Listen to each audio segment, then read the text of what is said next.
The last thing the men behind the curtain want is a conscious, informed public capable of critical thinking, which is why a continually fraudulent zeitgeist is output via religion, the mass media, and the educational system. They seek to keep you in a distracted, naive bubble, and they are doing a damn good job of it.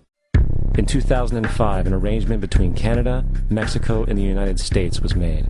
This arrangement, unannounced to the public, unregulated by Congress, merges the United States, Mexico, and Canada into one entity, erasing all borders.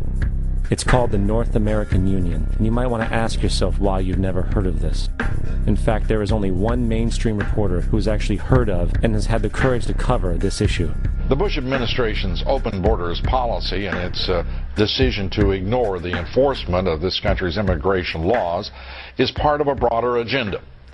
President Bush signed a formal agreement that will end the United States as we know it, and he took the step without approval from either the U.S. Congress or the people of the United States. It's a deal that few have even heard of. It's being done again by very few people at the very top on behalf of the investment class, but the working class of people, political officials across our country, from communities, from cities and so forth, they don't know anything about this. This isn't some trade agreement. It is a total removal of sovereignty from these countries, which will also result in a completely new currency called the Amero. Fall.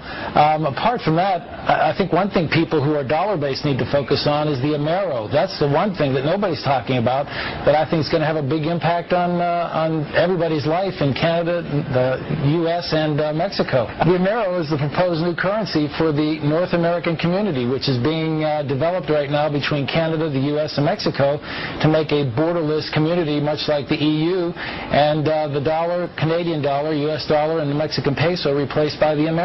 By default of this agreement, the American Constitution will eventually be obsolete. You would think that a situation like this would be on the cover of every major newspaper. That is until you realize that the people who are behind this movement are the same people behind the mainstream media, and you are not told what you're not supposed to know. The North American Union is the same concept as the European Union, the African Union, and the soon-to-be Asian Union, and the same people are behind all of them. And, when the time is right, the North American Union, the European Union, the African Union, and the Asian Union will be merged together, forming the final stages of a plan these men have been working on for over 60 years.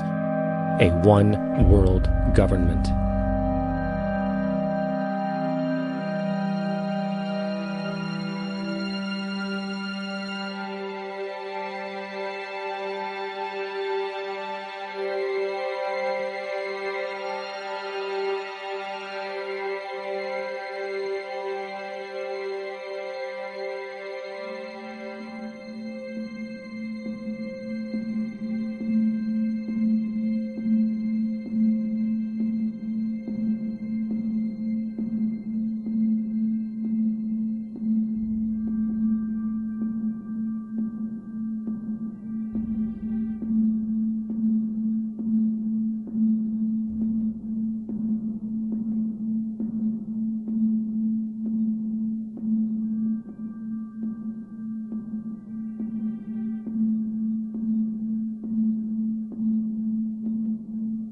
One bank, one army, one center of power.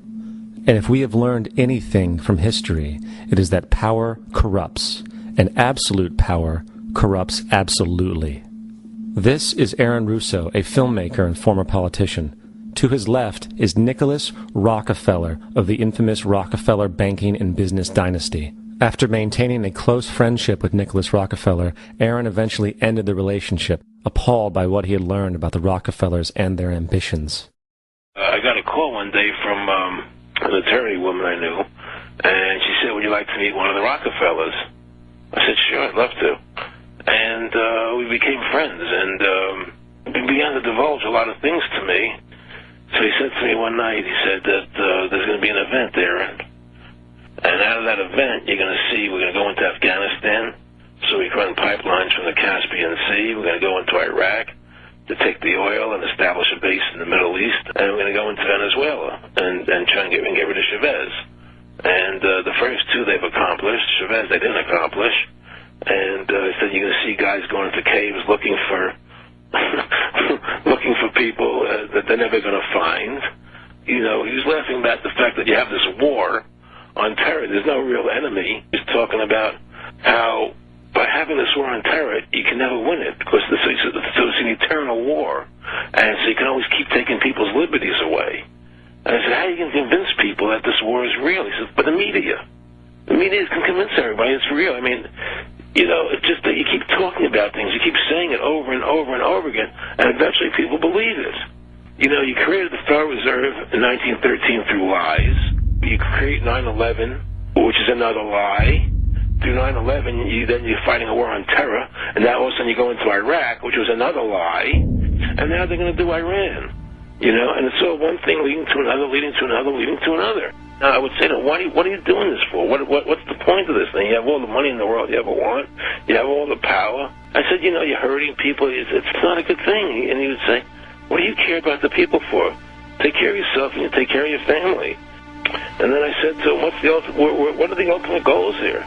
He said, the ultimate goal is to get everybody in this world chipped with the RFID chip. And have all money be on those chips and everything on those chips. And if anybody wants to protest what we do or violate what we want, we just turn off their chip.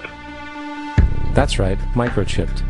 In 2005, Congress, under the pretense of immigration control and the so-called war on terrorism, passed the Real ID Act, under which it is projected by May 2008, you will be required to carry around a federal identification card, which includes on it a scannable barcode with your personal information. However, this barcode is only an intermediary step before the card is equipped with a VeriChip RFID tracking module, which will use radio frequencies to track your every move on the planet. If this sounds foreign to you, please note that the RFID tracking chip is already in all new American passports. And the final step is the implanted chip, which many people have already been manipulated into accepting under different pretenses.